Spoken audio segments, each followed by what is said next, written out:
तो आप ये देखिए कि ये कंट्रीब्यूशन जीएसटी में एमएसएमई सेगमेंट का कितना है। तो गवर्नमेंट को ये देखना चाहिए कि वो उसके पास सुविधाएं नहीं हैं, ना सरकार के नियमों का कोई पालन करके उनको टाइम पे पेमेंट मिल रही है बड़ी इंडस्ट्रीज से, ना ही वो कच्चे माल पे उसका कोई कंट्रोल हो पाता है, उसको बेचारे को लेना ही पड़ता है। तो वो रॉ मटेरियल भी लेगा, अगर टाइम पे मटेरियल नहीं देगा, इंडस्ट्री आगे कंपनीज को सप्लाई नहीं करेगा तो उसके ऑर्डर कैंसिल हो जाएंगे, ब्लैक लिस्टेड हो जाएगा, बाहर चला जाएगा। उसकी प्रैक्टिकल प्रॉब्लम को समझने की ज़रूरत है।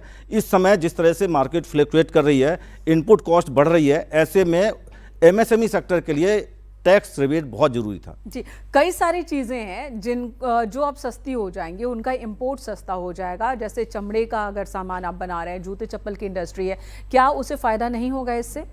नहीं होगा। चाहे वो बैटरी बनाने की चीजें हैं, उनका इंपोर्ट सस्ता हो रहा है, तो क्या उससे फायदा नहीं होगा? देखिए, गवर्नमेंट का जो फोकस्ड एरिया है, अगर आप देखें इंफ्रास्ट्रक्चर पे बहुत अच्छा काम कर रही है गवर्नमेंट। एक जनरल अगर बात करें तो गवर्नमेंट का फोकस पूरे इन टोटल है। मैं सिर्फ एमएसएमई की बात कर रहा था। अब जैसे इंपोर्ट है बैटरी, क्योंकि उनको ग्रीन एनर्जी पर गवर्नमेंट काम कर रही है।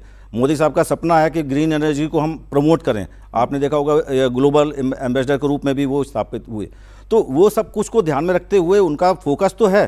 तो इस वजह से उन्होंने ईवी सेगमेंट के लिए ये प्रमोट करने के लिए उस पर इंपोर्ट ड्यूटी वगैरह कम किया है। तो ये अच्छा कदम है, इसका मैं पूरा वेलकम करता हूँ।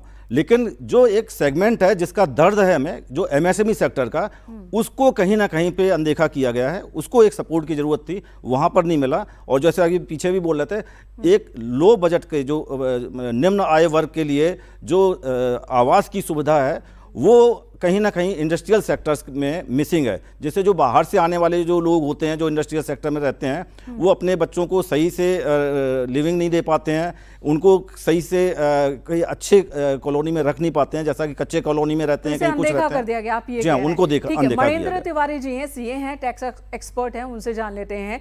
अतवीर जी, मैं आपके पास आऊंगी, चूंकि आप इकोनॉमिस्ट हैं, आप पूरे ओवरऑल बता सकेंगे, ना किसी किसान, ना व्यापारी और ना किसी एक की तरफ से, आप देश की तरफ से बता सकेंगे। उससे पहले महेंद्र तिवारी जी, आप बताएं कि बाजार तुरंत ही धड़ा, क्या निवेशकों के लिए इतना बुरा है ये? बाजार के लिए इतना बुरा है ये बजट? इसमें अच्छी चीजें भी बताएं कि अच्छी चीजें क्या हैं और क्या डर बाजार को क्या दिखा? बाजार को इस बजट से कोई इंसेंटिव और कोई सेंटिमेंट नहीं मिला जिसकी वजह से वो इंक्रीज करे। ये स्टेटस क्वो मेंटेन किया गया है।